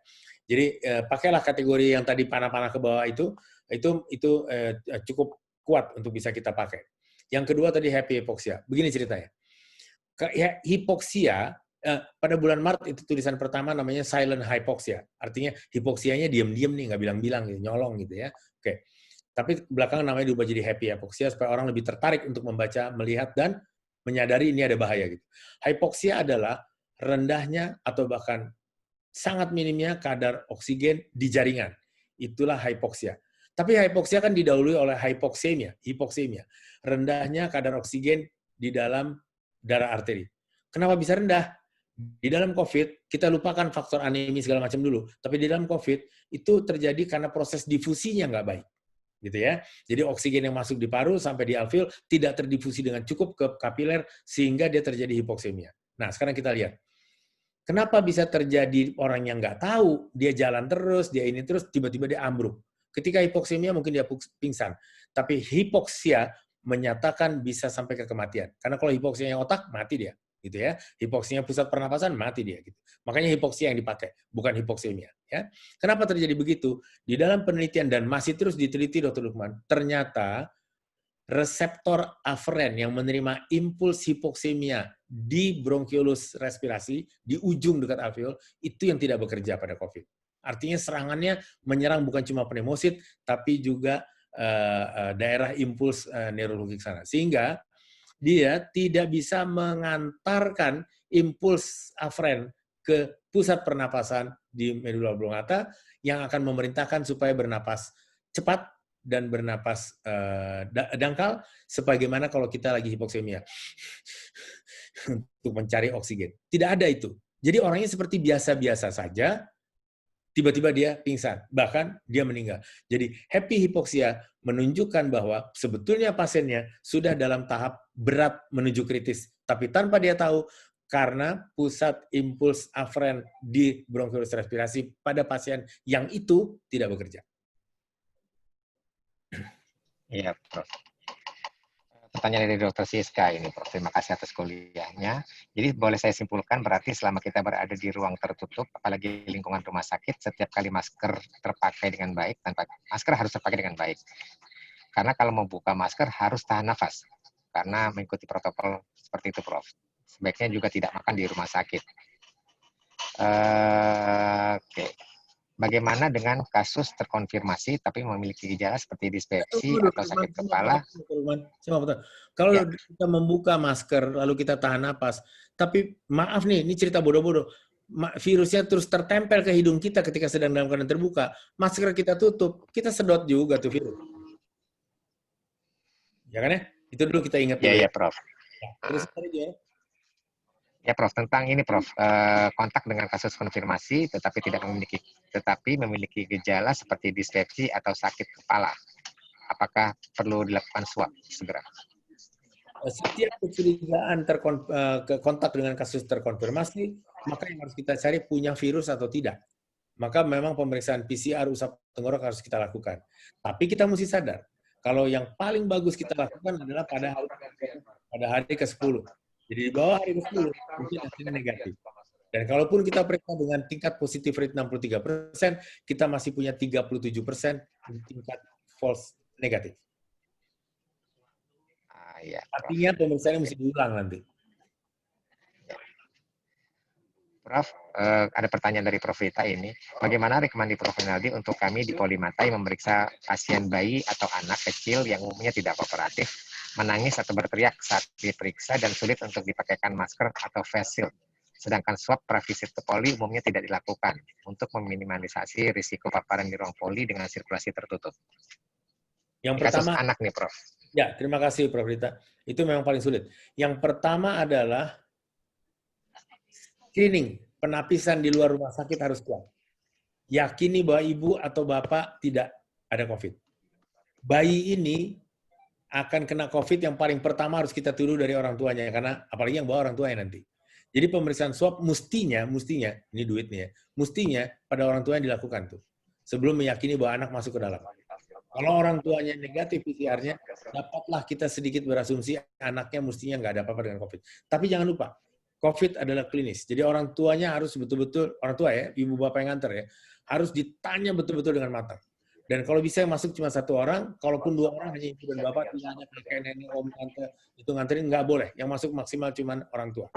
Nah kalau itu sudah, maka di dalam kita sulit menyuruh anak pakai masker, menutup segala macam.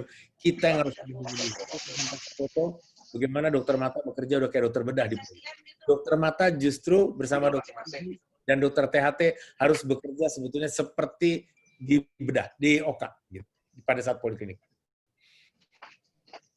Iya, Prof. Kebetulan istri saya sendiri dokter gigi dan selalu APD level 3, Prof. Betul kan? Iya, dari awal sampai keluar itu tetap seperti dan harus mengganti gaun setiap antar pasien dan kemudian melakukan dekontaminasi ruangan selama 15 menit antar pasien. Jadi pasien benar-benar sangat dibatasi. Kemudian diberikan tekanan negatif. Terakhir tadi, menjaga kesehatan diri kita berarti kita membuat diri kita sehat dan kita menjaga orang lain juga sehat. Itu dia yang dipakai oleh istri Dr. Lukman. Ya, kadang-kadang yang mungkin kita lupa adalah kita menjaga pasien lain yang kita tularkan melalui diri kita. Ya. Seperti misalnya pada saat memeriksa mata pasien, kemudian kita pegang mata pasien, kemudian kita tidak mencuci tangan atau area slit lamp tidak kita cuci, tidak bersihkan, dan kemudian pasien berikutnya datang. Dan kemudian dia menempelkan dagu dan kepalanya di slit lamp yang sama dari pasien sebelumnya. Ini jadi perhatian bahwa kita harus membersihkan. Penelitian Dr. Ina menyatakan mata bukan cuma melihat pasiennya, tapi juga menerima virus dari pasiennya. Kan begitu kan? Iya, Prof. Prof, ada pertanyaan nih, Prof. Sekarang ini kan swab PCR ini kan jadi seperti kayak bisnis tersendiri bagi rumah sakit atau beberapa laboratorium. Ini pertanyaannya menarik nih dari Dr. Firna. Apabila kita punya riwayat kontak, tetapi kita menggunakan APD-nya dengan benar, apakah kita, dan kita juga nggak ada gejala, apakah kita harus melakukan swab juga, Prof? Ini kaitannya begini, ini rumah sakit COVID atau tidak? Kalau ini bukan rumah sakit COVID, PCR. Tapi kalau ini rumah sakit COVID, ya lakukan pemeriksaan rutin sekali sebulan saja, seperti di persahabatan. Semua orang yang kontak dengan kami, orang yang udah jelas positif. Tapi 1 kali sebulan saja kita. Tapi kalau rumah sakitnya tercampur, maaf, seperti RSCM saat ini, kalau menurut saya, mestinya dilakukan PCR. Lihat tadi slide saya, kalau negatif hasilnya, tidak ada gejalanya, tapi yang kita kontak tadi adalah orang yang jelas terkonfirmasi, harus diisolasi 14 hari. Itu adalah demi kepentingan penyelamatan banyak pihak masa depan. Ya, Prof, apakah kita juga untuk yang tidak khusus COVID ini bisa rutin seperti kata Pak Menkes setiap 2 minggu dilakukan pemeriksaan PCR, Prof? Bagus saja, tetapi lama-lama katanya lubang hidungnya jadi gede banget kalau dicolok-colok terus gitu. Jadi di persahabatan yang rumah sakit kita pelajari dari rumah sakit COVID saja full COVID gitu, itu sekali sebulan. Kecuali pas si dokter ini pada tempat yang mestinya APD-nya level 3 dia pakai 2 terkontak gitu. Nah, itu langsung dilakukan. Atau dia perawat, barangkali pernah dengar persahabatan, wah persahabatan sekarang di lockdown, wah rumah sakitnya hitam, ditutup bangsa gitu ya. Itu adalah ketika pada, Dr. Lukman tahu betul nih, melati atas, itu ada 8 perawat pada pemeriksaan rutin, ternyata terkonfirmasi PCR-nya positif, tapi dia terang-terang saja, gagah-gagah saja, belagu-belagu juga begitu ya. Tapi kesimpulannya, dia mesti diistirahatkan, seperti tadi. Ya, diistirahatkan, harus 14 hari. Mengurangi 8 orang di melati atas untuk COVID, itu berat. Karena kan semua bekerja di dalam ruangan pakai APD 3 pada ruang isolasi COVID. Walaupun itu di Melati sekarang sudah menjadi ruangan COVID. Jadi itu dia pakai hazmat ya gitu ya. Jadi itu berat. Caranya adalah tutup. Kami sepakati untuk tutup. Apapun orang ngomong di luar terserah. Kita mesti menjaga anak buah kita sendiri. Tutup. Kenapa? Yang kami pakai adalah rasio antara perawat dengan pasien, Dr. Lukman. Jadi bukan berapa pasien yang kami mau terima saja. Enggak. Kita juga jangan tanpa hitungan kerja di situ. Kerja kita masih jangka panjang. Jadi kita pakai rasio perawat dengan pasien. Jadi kalau jumlah perawatnya sudah tidak cukup, tidak adekuat dengan rasio tadi, maka perawat itu tetap diistirahatkan, tidak didatangkan perawat dari ruang lain ke sana, tapi ruang itu yang kita tutup. Begitu caranya. Terima kasih, Prof. Ini ada dari Dr. Gita Lisa, sangat bagus kuliahnya, Prof, dan sangat bermanfaat. Terima kasih pencerahannya. Saya juga menyampaikan selamat ulang tahun untuk Prof. Menaldi. Saya rasa juga kita semuanya mengucapkan selamat ulang tahun, Prof. Menaldi. Semoga tetap selalu sehat dan bisa selalu berbagi ilmu. Kita nggak ada batasan waktu ya, Prof ya? Ya. Jadi kita bisa sampai agak lama-lama. Karena ini saya masih ada punya 20 pertanyaan lagi, Prof. Kalau gitu silakan di Dari sini deh ya. Ya, Dr. Mutmainah Nina, terima kasih banyak untuk kuliah Prof yang sangat informatif. Boleh tolong deskripsikan terkait orang yang terkontaminasi berkontak dengan OTG yang sudah konfirmasi positif. Apakah definisi kontaminasinya, Prof? Apakah dengan APD, masker, dan face shield juga digolongkan sebagai terkontaminasi? Ya, kita melihatnya bagaimana tadi. Kalau kita memang di dalam rumah sakit COVID, kita tahu betul APD apa yang mesti kita pakai, level mana, pada tempat yang mana, begitu.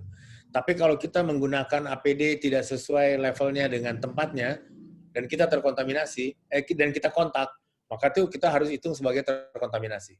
Contohnya sekarang, saya ambil Dr. Lukman aja ya, biar saya nggak bingung, karena saya lihat Dr. Lukman. Dr. Lukman pakai baju seperti ini, udah bener nih kan pakai masker gitu ya, udah bener. Tapi di sebelahnya terus tiba-tiba ada orang yang dok, ada tamu di luar. Padahal orang itu yang ngomong itu belakangan 3 hari kemudian, 4 hari kemudian, dalam pemeriksaan rutin, yang memang rutin, ketahuan dia positif. Maka Dr. Lukman harus dilakukan swab. Dan kalaupun hasilnya negatif, harus 14 hari di isolasi mandiri. Waduh, kita bisa kehilangan tenaga tuh, Prof, kalau semuanya diisolasi ya, Prof. Kehilangan tenaga, tetapi dalam jangka panjang kita punya tenaga. Dan jangan menghilangkan tenaganya hilang selama-lamanya. Ini yang nggak boleh. Almarhum gitu, nggak boleh itu. Iya. Prof, ada pertanyaan lagi dari Dr. Wisnu. Untuk teori dilakukan swab setelah 1-2 hari pasca kontak dengan pasien positif terkait dengan viral load, bagaimana dengan reliability swab test dalam rentang waktu 1-2 hari? Saya rasa tadi slide Prof sudah jelas ya. Jadi kapan kita harus melakukan pemeriksaan swab? Mungkin golden periodnya, Prof. Yang paling bagus kapan, Prof? Kira-kira dari kontak terakhir, Prof.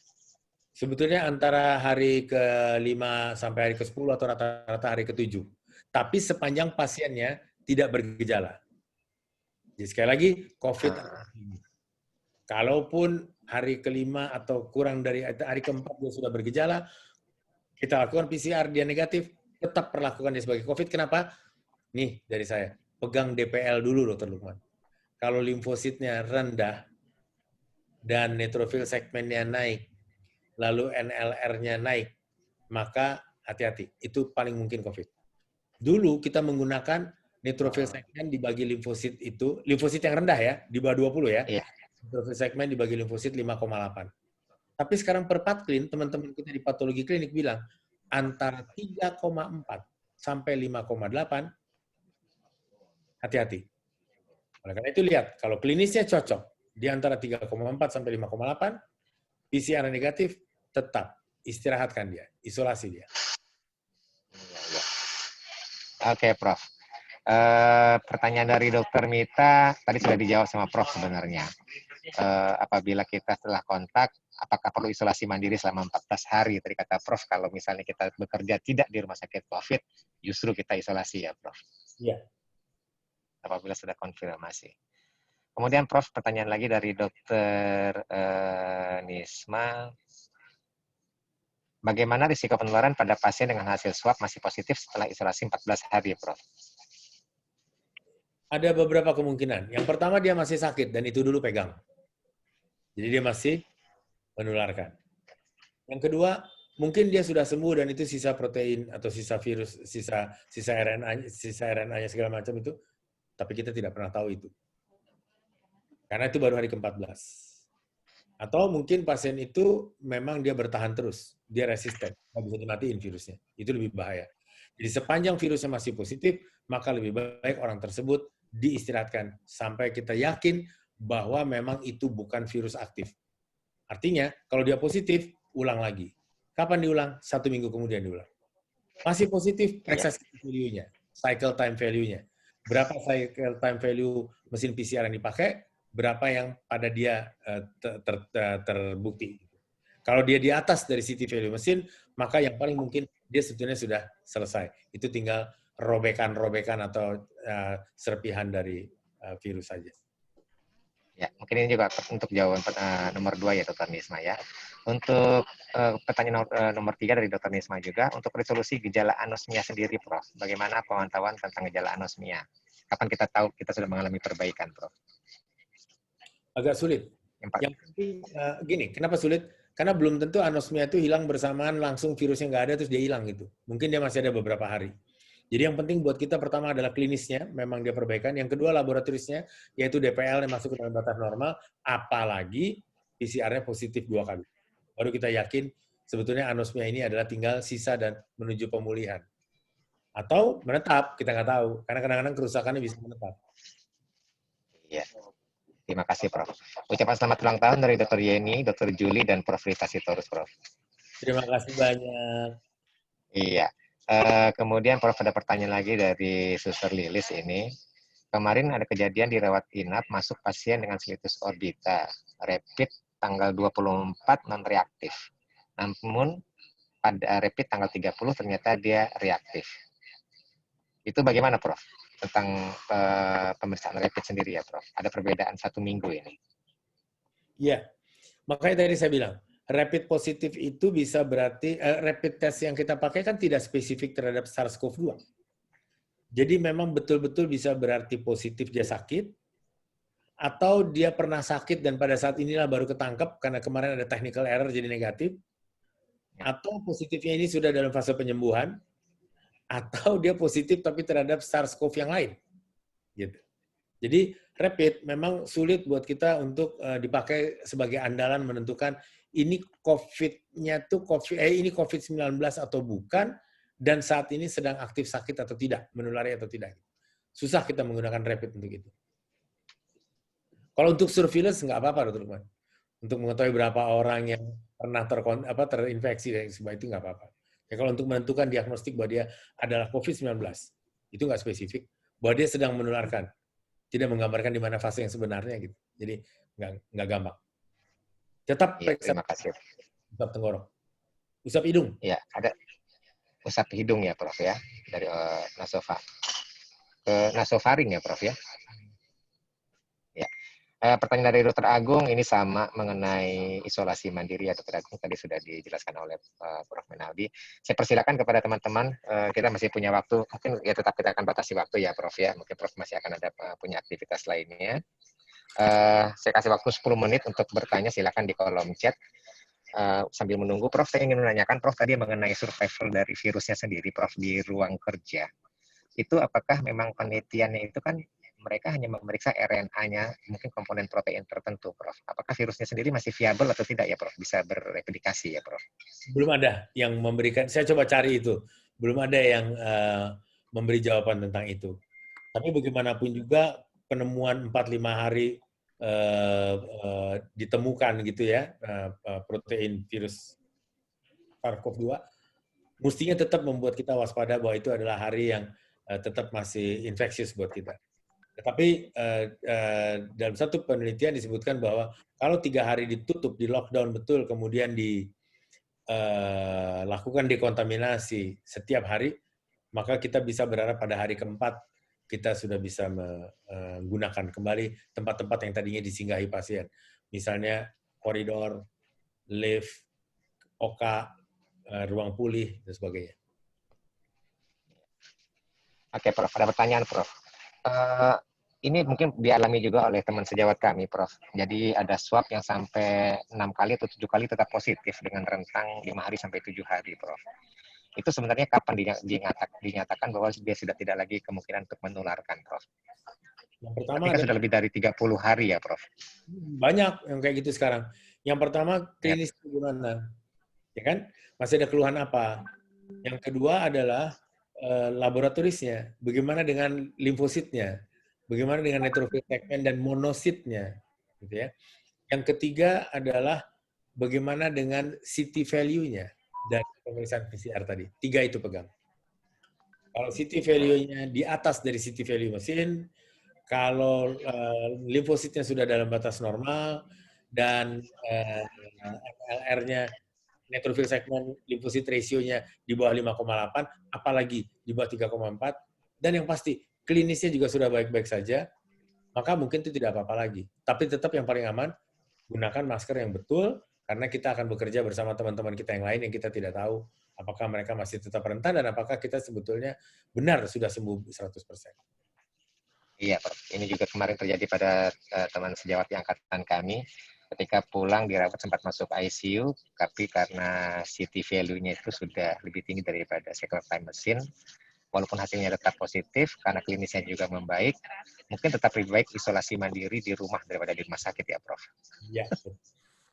Iya, Prof. Prof ingin menanyakan nih, Prof. Ini sedikit mungkin agak, Prof, Anda akan menyebut brand nggak apa-apa ya, Prof, merek atau apa. Ini penggunaan masker, respirator yang sebenarnya digunakan untuk industri, Prof. Karena ini kan banyak sekali masker beredaran ya, Prof. Sebentar, satu lagi ya. Prof, Ya, kenapa? masker yang sifatnya masker industri, Prof. Dari beberapa penelitian ada respirator, ada yang pakai Respirator. gitu ya. Sampai sekarang yang terbukti bahwa kalau di dalam ruang tindakan yang agak berat, misalnya di OPA gitu ya, dan apa namanya, ada prosedur aerosol walaupun sebetulnya nggak boleh, dilarang, maka N95 yang harus dipakai. Bukan turunan dari N95 ya, tapi N95. Satu. Kalau kita dalam tindakan-tindakan yang sedikit lebih rendah derajat tindakannya, katakanlah di poliklinik dan sebagainya, maka masker bedah. Itu 3 lapis kan masker bedah itu, lapis depan, tengah, dan belakang, yang masing-masing melakukan pembendungan sendiri. Tetapi saya tetap menganjurkan bahwa masker bedah kalau di poli, lakukanlah 2 masker. Katakanlah masker bedah dengan masker kain, atau masker bedah dengan masker bedah, atau kalau kita mau melakukan utak-utik lebih lama, lebih dalam, pakailah masker N95 di luarnya, di dalamnya kita pakai masker bedah barangkali supaya tidak terlampau keras, tidak terlampau pengap gitu ya. Kita pakai masker bedahnya di dalam, masker N95 di luar. Itu sudah dibuktikan pada beberapa tulisan, itu cukup baik. Tetapi tidak ada tulisan yang menyebutkan masker-masker lain. Apalagi kalau maskernya industri, kalau masker industri itu sebetulnya Dr. Lukman, partikelnya tuh cuma partikel besar yang dihadang. Sedangkan kita membutuhkan masker yang bisa menghadang partikel terkecil, walaupun virus juga bukan jaminan. Itu sebabnya kalau di poliklinik pakai 2 masker deh. Tapi kalau di OK, silakan pakai yang masker yang N95. Dia 95% yang terhadang gitu. Ya, sebenarnya kan masker bedah yang baik juga 95% ya, Prof ya. Mestinya Kalau ya. misalnya dari spesifikasinya. Jadi N95 justru di depan masker bedah ya, Prof, bukan masker N95-nya di dalam. Jadi kan lebih menutup ya, Prof, kalau N95. Ini ya, karena apa namanya, harus dipertimbangkan kenyamanan dokternya bekerja. Kalau dokternya udah pusing duluan dengan sekapan yang seperti begitu, dia lebih mungkin turun ke apa ya, kekhususannya, kehusukannya di dalam bekerja. Tapi kita membutuhkan kan membendung virus, jadi taruh dia di depan nggak apa-apa. Ya. Juga masalah di kami kan, Prof, karena kami tidak mungkin menggunakan face shield dalam melakukan pemeriksaan, karena itu kan akan menghalangi pemeriksaan kami dengan binokular ataupun di mikroskop ya, Prof. Jadi mau tidak mau masih tetap menggunakan kacamata biasa atau melepas kacamata malah, Prof, untuk bisa melihat dengan baik. Itu bagaimana ya, Prof? Melalui mata tadi, Dr. Ladis ada di sebelah saya sebenarnya, Dr. Rina. Halo Dr. Rina, tulisannya saya pakai maaf ya. Makasih banyak, Prof. Ya, Prof, itu tadi, Prof. Perlindungan dengan ayahnya yang nyelamatin kacamata. Tentang kacamata, seperti itu, Prof. Itu kan susah ya. Jadi sekali lagi apa Dr. Lukman? Screening Ya, tadi kan rumah sakit. Itu dulu yang paling penting memang. Yakinkan bahwa yang screening rumah sakit berjalan dengan benar gitu. Yakinkan screening rumah sakit. Setelah itu walau bisa kita tetap menggunakan yang paling mungkin kita gunakan. Masih bisa pakai kacamata biasa pakai, atau bisa pakai Google, lebih bagus lagi. Nggak bisa kita terpaksa lepas, bersihkan semua yang di depan antara kita dengan pasien. Tapi memang itu adalah risiko buat dokter mata memang. Dan dokter Rina sudah bilang bisa masuk lewat mata katanya. Iya. Prof, mengenai kumur-kumur sendiri bagaimana ya, Prof? Mengenai kumur-kumur povidone iodine ataupun chlorhexidine ya, Prof? Ya, nggak apa-apa, karena memang itu obat kumur. Cuma kalau saya pribadi beranggapan, jangan sering-sering berkumur dengan zat kimia yang sifatnya antiseptik. Kalau nanti yang bakterinya mati, siapa yang ngelawan virus? Ya kan? Jadi kalau saya juga pakai kumur-kumur, Dr. Lukman.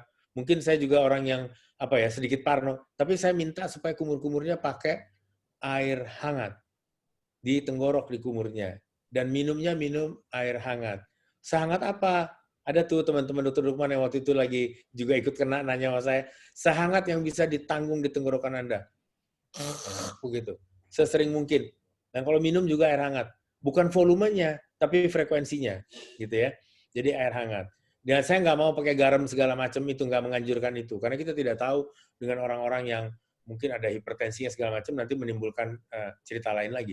Cukup air hangat saja. Saya memang masih menggunakan itu, saya tidak tahu itu betul atau tidak, tapi kalau menggunakan antiseptik, kalau itu saya katakan, boleh, tapi hati-hati. Jangan sampai nanti terjadi ketidakseimbangan di dalam daerah saluran napas atas kita di sekitar rongga mulut. Iya, terima kasih Prof. Mungkin sekitar 2 atau 3 pertanyaan lagi ya Prof ya. Mengenai chronic fatigue ya Prof, setelah pasca infeksi COVID, itu bagaimana ya Prof? Mengenai? Chronic fatigue, rasa lemas, rasa letih setelah COVID. Nah, kenapa? Karena dipercaya bahwa ternyata melalui reseptor itu, si virus juga sudah bisa sampai ke saraf. Karena dia lewat melalui aliran darah, dia sampai juga ke saraf. Jadi dia mempengaruhi neuromuskular kita. Gitu. Jadi tanda-tanda kelelahan, kecapean, pegel, linu, zaman sekarang jangan dianggap hanya karena capek bekerja. Tapi hitung betul tadi kontak sama siapa, dari mana, ngapain saja, pakai perlindungan diri apa, dan sebagainya. Ini pertanyaan lagi Prof dari Dr. Mario. Untuk pasien dengan lansia, dengan komorbid seperti hipertensi dan penyakit jantung, namun terkontrol dengan obat, dan kemudian namun perlu tindakan, apakah dengan THT ini mungkin, seperti mengganti kanul tracheostomi. Ya, Prof. Ya. Apa boleh buat kalau itu mesti dilakukan. Tapi kita mesti sadar bahwa kalau pasien ini bukan COVID, jangan dimasukkan ke ruangan OK yang terkontaminasi COVID 3 hari sebelumnya. Atau kurang dari 3 hari sebelumnya. Jangan dilewatkan di koridor yang terkontaminasi orang COVID 3 hari sebelumnya. Jangan kita membuat hospital acquired COVID. Prof, ada pertanyaan dari Dr. Junia Irawati nih, Prof, mengenai perawatan di rumah sakit non-COVID seperti RSCM. Apakah untuk operasi, ini pertanyaan Dr. Junia, apakah untuk semua operasi, lokal apapun, saya singkatkan saja dengan use umum, itu kita harus melakukan screening PCR, Prof? Maksudnya kita itu siapa? Rumah sakit. Untuk operasi, rencana operasi pasien, baik lokal maupun anestesi umum, itu apakah pasien memang diwajibkan saja untuk melakukan pemeriksaan PCR? Ya. Ini adalah pandemi. Dan pandeminya adalah pandemi infeksi saluran napas. Di mana pada saat kita mau operasi, barangkali mesti diintubasi. Atau barangkali pasiennya kalau sadar penuh atau dalam sedasi, dia bernapas walaupun dia pakai masker. Kita tidak sadar mungkin maskernya, Anda ada di sisi temporal dari pasien, maka dia lewat di sela maskernya, napas yang ini. Jadi tetap harus diyakini bahwa dia tidak COVID untuk melakukan operasi. Jadi pemeriksaan darah tepi dan ronsen tidak cukup ya, Prof? Ronsen barangkali menipu kita nanti. Ronsen hanya kita lakukan kalau kita beranggapan bahwa ini COVID sedang, parunya terlibat. Silakan ronsen. Tapi yang penting adalah darah tepi dan PCR, usap tenggorok. Itu yang paling penting. Iya. Oke, Prof. Mengenai kuesioner yang diisi oleh pasien, Prof, ini dari Dr. Yeni. Terkadang pasien juga karena dia takut sudah ditolak-tolak, akhirnya dia menyatakan nggak ada aja, Prof. Bagaimana nih, Prof? Ya. Kuesioner itu bagian yang paling lemah dari introduksi soal COVID terhadap kita. Tetapi wawancara memang selain butuh waktu lama, butuh waktu sabar dan nggak boleh bosan gitu, ya kan ya. Tapi tetap kuesioner itu lebih baik kuesioner itu justru ditanyakan. Jadi mengisinya lebih cepat, tetapi yang nanyanya bisa melihat mimik si orang ketika dia sedang menjawab kuesioner tadi. Ini benar apa enggak nih? Gitu. Jangan kita nyatakan pasien bohong. Pasien perlu bohong karena dia butuh pertolongan untuk yang lain gitu, ya kan? Jadi yang mesti adalah jangan kita bisa dibohongin, itu yang paling penting sebenarnya gitu. Tapi kita jangan nuduh orang. Terima kasih, Prof. Iya, Prof, ini pertanyaan terakhir, Prof. Mungkin karena masalah waktu juga. Saya yakin pasti akan sangat lama sebenarnya, menarik sekali karena narasumbernya juga sangat berkompeten. Ini Prof. Renaldi secara langsung menangani pasien di Rumah Sakit Persahabatan. Ini Prof, pertanyaan yang sebenarnya juga sangat mengganggu bagi saya sendiri dari IPO. Bagaimana Prof sekarang dengan pembatasan pasien yang ketat di poliklinik? Dan akhirnya masalah kita membatasi pasien itu emergensi dan urgensi. RSCM kebanyakan pasiennya adalah emergensi dan urgensi, dan kami tetap terpaksa melakukan pembatasan pasien. Dan kami yakin beberapa pasien kami mengalami kebutaan atau mengalami perburukan karena tidak mendapatkan perawatan atau pengobatan dengan baik karena proses pembatasan pasien ini, Prof. Bagaimana dari sisi etika, Prof? Nah, etika itu bukan buat menyulitkan, tetapi justru buat membantu dokter tetap dapat melakukan pelayanan dengan tingkat pelayanan yang terbaik. Kalau dokternya meninggal dunia, selesai semua. Kalau dokternya sakit, tertunda juga dia. Jalan keluarnya, barangkali RSCM bisa membuat filial. Ya, katakanlah itu maaf, katakan rumah sakit mata A, rumah sakit mata B, rumah sakit pendidikan C, yang pasiennya digerakkan ke sana. Dan memanfaatkan itu semua sebagai sebuah jaringan.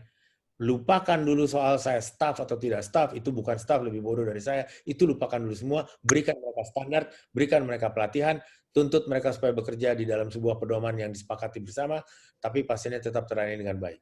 Sebutlah, kalau pasiennya tinggal di Jakarta Timur, arahkan saja dia ke rumah sakit di sekitar Jakarta Timur. Kalau dia di Jakarta Utara, arahkan dia ke rumah sakit di sekitar Jakarta Utara, dan sebagainya. Kalau dia di Bogor. Tapi kalau kita lihat, kita lakukan pemetaan, kita tahu di sana akan terjadi kenaikan jumlah dari yang biasanya cuma 2 orang, begitulah, jadi 12 orang begitu.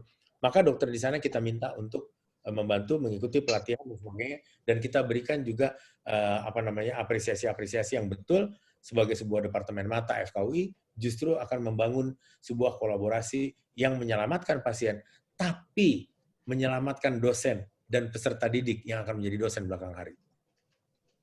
Ya, Prof. Memang bagaimana juga situasi ini memang sangat rumit ya, Prof. Ya. Untuk pasien-pasien kami yang selama ini, kami bisa melayani sekitar 500 pasien sehari biasanya dengan keadaan mata yang berat, dan sekarang kami hanya bisa menerima sekitar 150 atau mungkin maksimal 200 per hari. Gitu, Prof. Artinya memang akan banyak pasien-pasien yang terjadi penundaan. Dan kami masalahnya memang beberapa rumah sakit di sekitar itu kan masalah fasilitas dan kemudian masalah klaim BPJS untuk rumah sakit tersebut yang tidak sesuai dengan tingkat rumah sakitnya, itu jadi masalah juga ya, Prof. Itu masalah, dan sebetulnya itulah yang mestinya diminta dikoordinasikan dengan pimpinan rumah sakit untuk dibuat menjadi peraturan sementara begitu bersama dengan BPJS. Jadi RSCM barangkali pada saat ini benar-benar mestinya jadi rujukan nasional.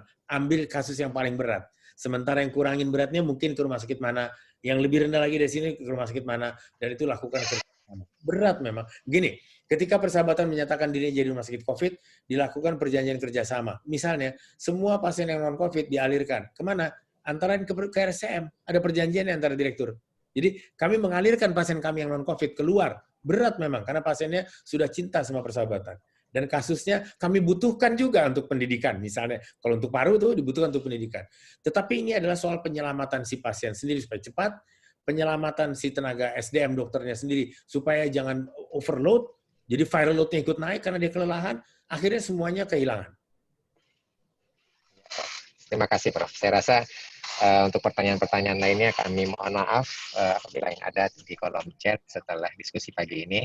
Kami dari Departemen Mata mengucapkan terima kasih banyak sekali, Prof, atas masukannya, atas informasi, serta saran-saran yang mungkin banyak sebenarnya mengganjal di diri kami, Prof.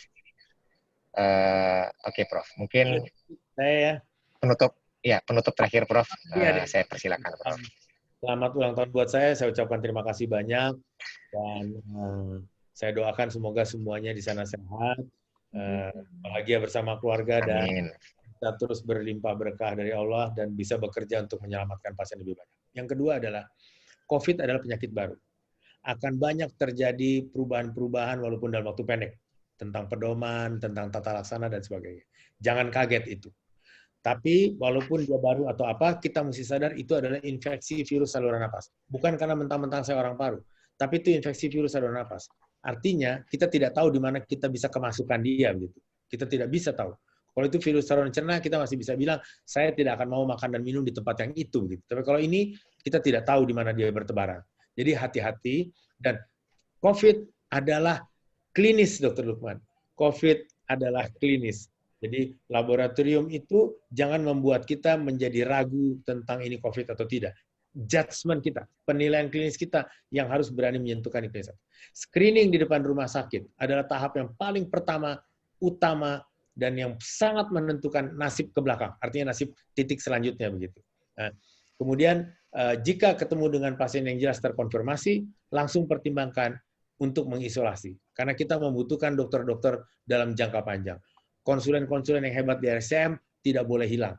Mohon maaf, kita sudah dikasih pelajaran tentang Rumah Sakit Dr. Sutomo dan Fakultas Kedokteran Universitas Airlangga.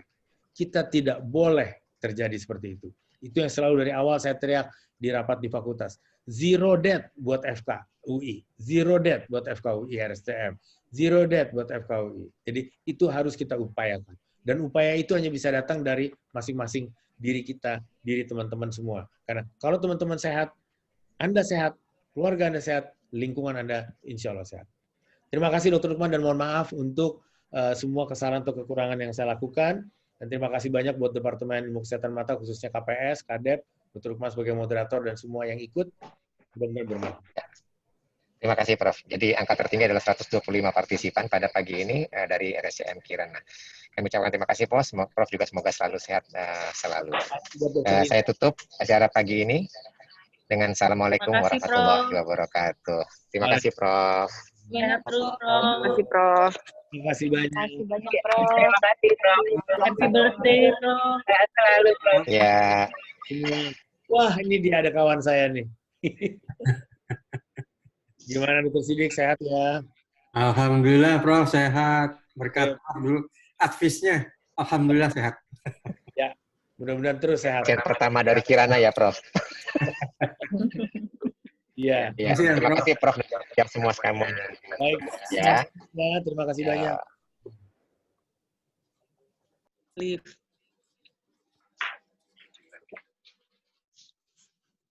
Mana liftnya nih?